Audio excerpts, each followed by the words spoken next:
આપણે વાત કરીશું એ બેઠકની, એ લોકસભા બેઠકની કે જ્યાંથી પ્રધાનમંત્રી નરેન્દ્ર મોદી પહેલી વખત લોકસભાની ચૂંટણી લડ્યા હતા, એટલે કે વડોદરા લોકસભા બેઠક જે પ્રધાનમંત્રી નરેન્દ્ર મોદીની ખુદ મનગમતી બેઠક રહી છે।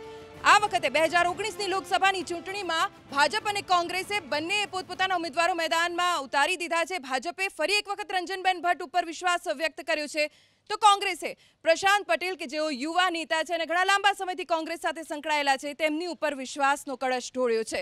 જોકે પત્રકારો શું કહી રહ્યા છે, આ બંને ચહેરાઓને લઈને શું કહી રહ્યા છે પત્રકારોના અનુમાન, જાણીએ મારા સહયોગી સિદ્ધાર્થ પાસેથી। જી ધ્વની, બંને પાર્ટીએ પોતાના ઉમેદવાર તો જાહેર કરી દીધા। રંજનબેન ભટ્ટ પત્રકારો કહી રહ્યા છે તો આ તરફ તેમને કોંગ્રેસે જે ઉમેદવાર જાહેર કર્યા છે તે છે પ્રશાંત પટેલ। પરંતુ જે વડોદરાની વાત છે, વડોદરાનો આ રંગ હાલમાં સફેદ છે।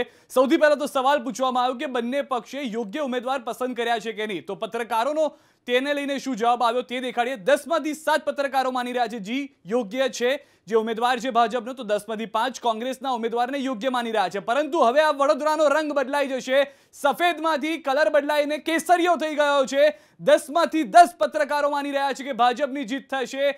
કોઈ પણ પત્રકારનું માનવું નથી કે કોંગ્રેસનો ઉમેદવાર જીતશે, પરંતુ આ લીડ કેટલી હશે બંને વચ્ચે હવે તેની પણ વાત કરી લઈએ। કેટલા મતથી જીતશે? 2,75,000 મતથી ભાજપની જીત થશે। ધ્વની કેસરીયો થઈ ગયો, જે અંદાજો છે, અંદાજિત મત આવી ગયો કે 2,75,000 મતથી ભાજપની જીત થશે।